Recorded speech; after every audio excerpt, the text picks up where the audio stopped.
Brad Biggs and Rich Campbell at Soldier Field after the Bears get their first victory of the Ryan Pace, John Fox era, 22-20 over the Oakland Raiders as Robbie Gould boots a 49-yard field goal in the south end zone with 2 seconds remaining.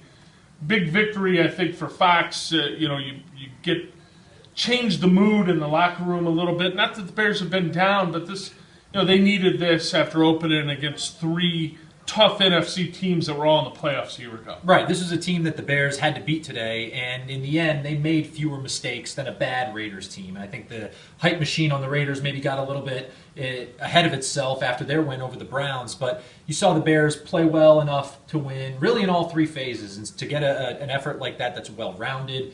Going to bring some confidence to a locker room that would have really been wounded with an 0-4 start. Now you start to believe in the program a little bit. You get a little bit of extra energy coming to work, and you move forward. Yeah, and that's what they have to do. And they moved forward from 2 trades of defensive players earlier this week. Jared Allen and John Bostic get sent out, and the players weren't fazed by that. Brock Vereen cut as well. Yeah, Brock Vereen released. So, the Bears are making moves. This is a team in a transition year.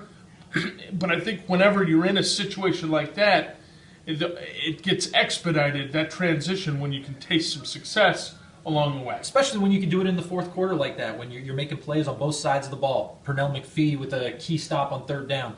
Jay Cutler engineering a fourth quarter comeback drive with plays from a lot of different players around him. You get a team win like that, it lifts everybody up. Yeah, and Cutler only missed 1 week with the hamstring. Came back, was 28 of 43. Played relatively well, I think. There's one real bad interception he would like to have back. That seems like the case with probably most Jay Cutler starts. There's usually one of those in there. But gets it done in the fourth quarter, like you said, when it happened.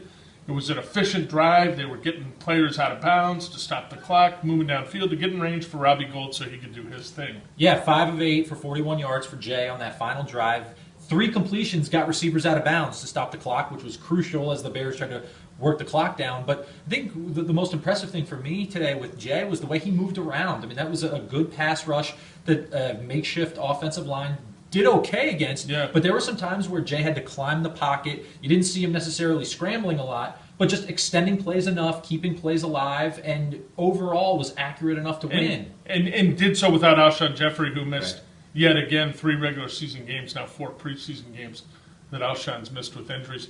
And then to switch back to defense real quick, Pernell McPhee's the guy that they made their marquee addition in free agency. And not only has he been their best player on defense by a wide margin through the first quarter of the season, in my opinion, you guys turned into a terrific leader for him as well. Yeah, he's stirring the drink right now in that locker room. A lot of talk about a speech he gave to the team on Saturday night. Of course, those don't mean a lot. They don't make headlines if you lose the game, if Robbie Gould misses the field goal, or if somebody drops a pass there. So you take that for what it's worth. But you see him making plays on the field. The 3rd down stop, forcing the Raiders to kick a field goal there at the end of the game, kept the outcome within the Bears' reach. And you just see the impact he has in different spots on the field, whether it's Latavius Murray basically handing him an interception or disrupting the quarterback. He's really doing it all. Part of a run defense that only allowed 70 yards on the ground to the Raiders today. It's a nice number for a group that was without Jeremiah Ratliff a bit unexpectedly.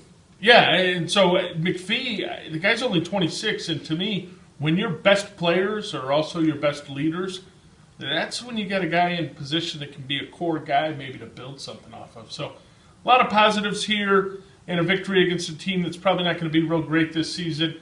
The Bears have got a tough one against another AFC West opponent coming up next Sunday. They go to Arrowhead Stadium. They haven't played there since 2003 against the Chiefs. Should be an interesting week at Soldier Field. Stay with us at ChicagoTribune.com all week for more coverage.